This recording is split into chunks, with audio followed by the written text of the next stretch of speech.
I was just asking Dr. Kunjal, what is that single most important thing that is required to bridge the skill gap? So, Dr. Kunjal, let's just hear it from you first. Yeah, so first of all, thank you so much to ET Now and Times Network for inviting. Well, I represent the domain of online and distance learning in India. And the single most thing I personally feel which will help us to bridge this gap of skilling is technology. Well, when we talk about online and distance learning programs, mostly the candidates or learners who join these programs are working professionals, and they join. The primary motive of joining the programs is basically skilling, reskilling, and upskilling. Now, it becomes very important for us to understand that, when we want to bridge this gap, I was listening to the other panel members. Everywhere there was a mention of skills gap, right? So when we talk about skills gap, it becomes imperative for us to understand the importance of lifelong learning. So when we talk about lifelong learning, again, technology is something which plays a crucial role in bridging the gap. In future, I think this gap will be fulfilled by technology, most importantly, platforms which are curated with the help of artificial intelligence, which actually gives the advantage of offering personalized learning paths to individuals. I think that is something which will be able to align the individual's goals and interest while learning. So I think technology is something which is the future in education. Technology it is. Meghna, do you agree that technology is the single most important thing that's required to bridge the skill gap?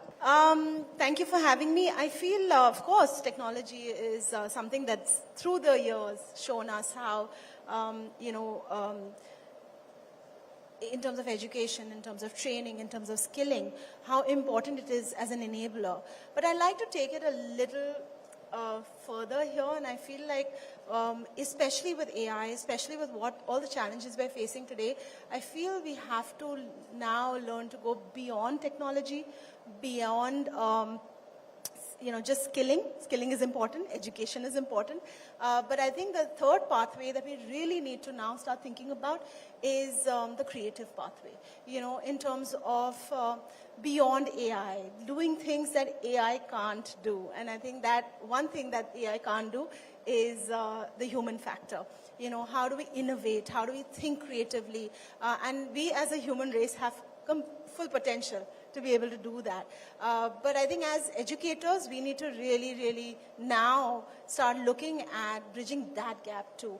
Our children today, I don't know, especially post-COVID, have a little bit of discomfort in terms of communication, right? And personal skills. And I think that is where we have to build on. It's going to be students or professionals who are going to be able to communicate well and have that human element to them that are going to really be able to succeed in the world of AI. So I think it's not just technology, it's so many other things as well. Absolutely agree. And just picking up from what you said, I want to ask Dr. Rajan this question. We are hearing of AI taking up jobs. AI is looked at as a threat, right? So I want to ask you, how can traditional education be balanced with technology such that we're not afraid of AI, but we are actually future ready for an AI-driven workforce? So if we look at the history of technology, every time people felt that this technology is going to take our jobs. But every time the new technology has created the jobs. That is the history. And I remember even when the pencil, the slate came, the teachers opposed the slate. They said that this is not going to be useful. Even the pens, writing instrument came, and there is a research on that. They opposed the even pencil. So similarly, it is happening with the technology. AI may take jobs of some people, but it will open the doors for others, provided you are creative, as she said. Provided you don't surrender to the technology. Those who will suffer, those who will surrender to AI. You don't surrender. Even AI fails. That we see. And then you have to be little bit creative. You have to tweak how to use AI, artificial intelligence. If you learn that tweaking, then you can cheat AI also. And therefore, you need not depend completely on the agent. What do you do when some agent come to you? You ask some other person whether this agent is saying right or wrong. So you just see, same thing. For AI also, you should check. The only thing is you should not surrender. If you surrender, you have gone. Otherwise, there are a number of jobs, I tell you. Number of jobs which will be created. I just, if I have 30 seconds, then I can give you. Please go on, yes. In 2005, I had gone to US, Bill Gates Foundation, Bill and Melinda Gates Foundation. We were discussing about agriculture, how do we improve agriculture, and then technology and all those things. So I met one lady. I asked, what do you do? She said, my profession is gossips. I never heard of that. But that is a profession. So professionally you employ people. And now we see the business people, the film people, and everybody, even the politicians, they will throw some gossip. But you need professional gossips. So similarly, something will come. That's very interesting, professional gossips, wow. But Meghna, I'm going to come to you because you mentioned about how we need to be creative. Now, you're leading a film school and art education that was perhaps not recognized maybe a decade or 2 decades back is finally getting the recognition it deserves.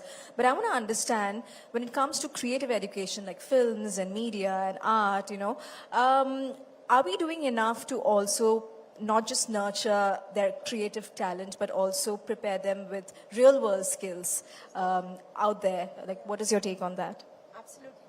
Absolutely. I don't think there's another way out of it. And I think that's exactly what we started with. The dream of starting Whistling Woods was not just to have an education business. It was to make sure that we enabled talented creative professionals to be able to hone their talent. So when we first dreamt of this, the industry is large. As you know, we make so many films a year and TV and content, but there were no professional educational institutes. And when I say professional, I mean exactly that. Industry enabled, industry ready, students who graduate and are able to get picked up by the industry and can make a difference to the industry. So it's not just, our vision was not just to have employability, right? But for us to create or educate talent who can actually go out there and make a difference, which we've seen. We have 4,200 alumni now working in the industry.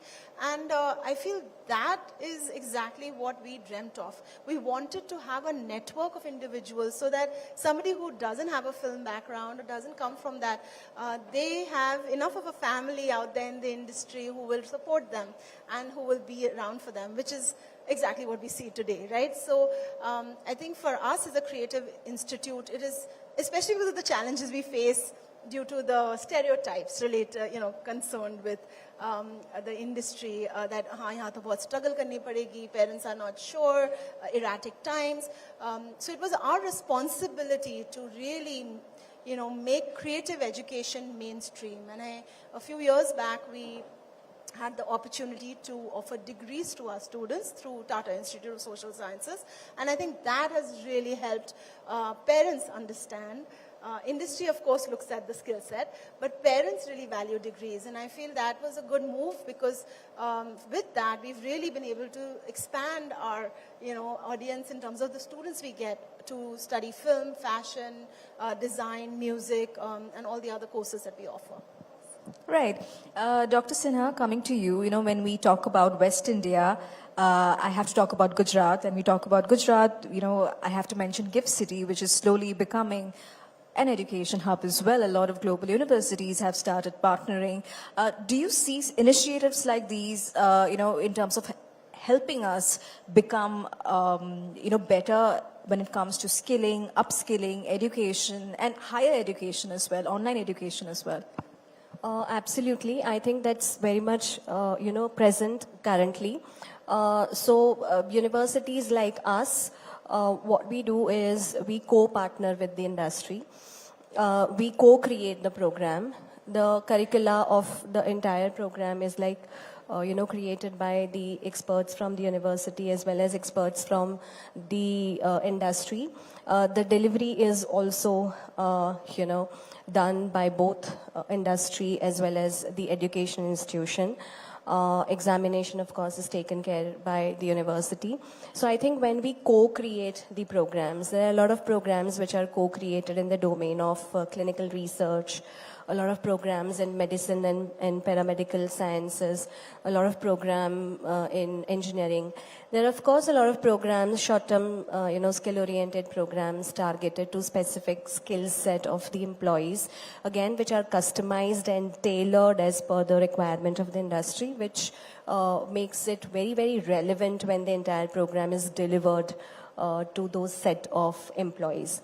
Now, all these programs are basically outcome-based programs, as what she's also talking, that, when we deliver the program, the outcome is such that, it is able to enhance the skill set of the employees, and they are able to work on a certain task which is expected by the corporate from them. Sure. Dr. Rajan, coming to you now, India is a huge country and it is divided as well. I want to ask you, because one of the biggest challenges for education is access, which I mentioned, when I was speaking to Dr. Kunjal as well. How can we make access to education, more accessible? How can we make education more accessible to lower income groups or maybe underserved communities, such that they get the same quality, if not at least a similar quality of education of, somebody who's studying in a private school? See, accessibility, you will have to look at it from a different lens. Do you think that a child who's not coming to the university is not learning? We should ask this question to ourselves. And I have several examples. Say like Sehwag was from a village, but he has learned from Sachin Tendulkar without meeting him. So that is where the technology's intervention has helped. Now this technology intervention is helping by creating an environment of learning. Because some people, whatever you offer, if you are offering a non-qualitative education, there is no use of him or her. He is coming to a college or a university.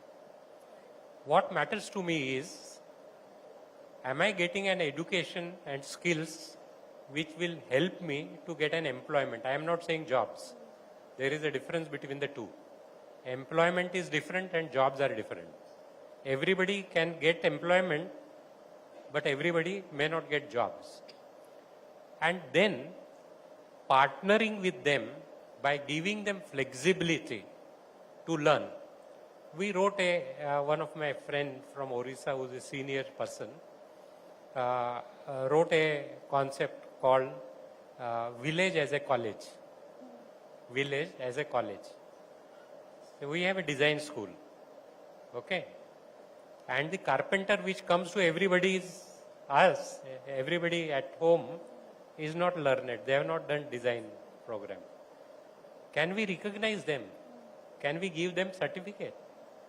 That is where the educational institutions has to go beyond their walls. The moment we go beyond their walls and certify them with whatever framework which you want to create, it is education. It is literacy, isn't it? A person who has never studied finance but physics, not finance. But he is a hedge fund manager in US and earning a lot of money. So our definitions we will have to change. If we change the definitions, we will achieve. No, absolutely agree. And education definitely needs to move beyond certificates and degrees. Tell me then, this is a broad question for all of you. How can West India's education model also teach students about critical thinking, entrepreneurial thinking, and most importantly, have empathy at heart? Let's start with you, Meghna. So that's a great question. I think it will have to be a very deep-rooted pedagogical change that needs to happen. And it needs to happen now, even earlier, okay? Because earlier we were like, okay, we will introduce all these things when they get into high school. I feel the kids are so smart. We have 5-year-olds who are comfortable with holding the camera and making YouTube videos. I think it's important to start them very young, to be able to give them the, I have kids and I believe very strongly that we really underestimate children. We feel that they don't know, but actually they're really wise and really smart. It's what we do through our, traditional education is actually restrict their thinking by saying no to them for things. So what he just mentioned was so special because village mein jo aapki learning hoti hai, it makes you so strong and so resilient, which I think city kids miss out on, right? So I feel schools can be a great place to enable that, to be able to make students right from the start. My kids went to an IB school and I can vouch for that because right from the time that they were 5, they were not asked to write in the best handwriting or anything. They were asked to think creatively. And I feel if that we can do, we can change, we will see a very different country in the next 5-10 years. Fantastic. Dr. Kunjal, I'd like to know your take as well, and especially in terms of also how some of the government initiatives like the NEP 2020, we have Skills India Mission, how they have also probably contributed to making education more holistic. Surely.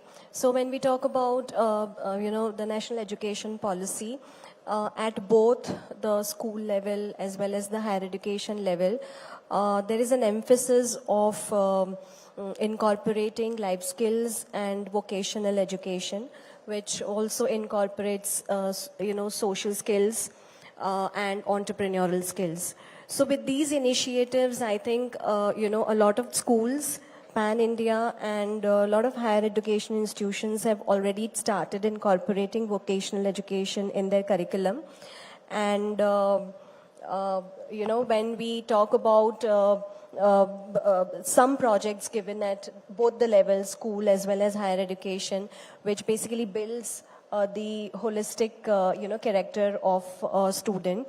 But I also agree with what, she's telling, that it has to start early. Because most of the times we feel that when a child is entering the higher education, there is a lot of pressure on the child to learn the domain skills. And hence we feel that there are a lot of skills, if, it can be imbibed at the early age, it will help the higher education institutions to focus more on the domain skills. Fantastic. Well, we are absolutely... Yes, sure. Including those skills, the most important and foremost is to teach them to be sustainable human beings. Yeah, to be able to be aware of the planet, what's going on. And I think when you start young, it becomes a habit. So I feel it's a huge responsibility on us as educators especially, and policymakers who are here to be able to enable that.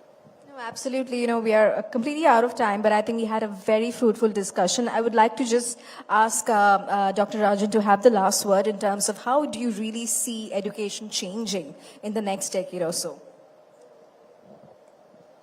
Education is changing with the speed of 1.5. So I always say that whenever you watch some YouTube, my speed is 1, but young people's speed is 1.5. So education is changing with 1.5 speed. Wow. Well, thank you so much for that.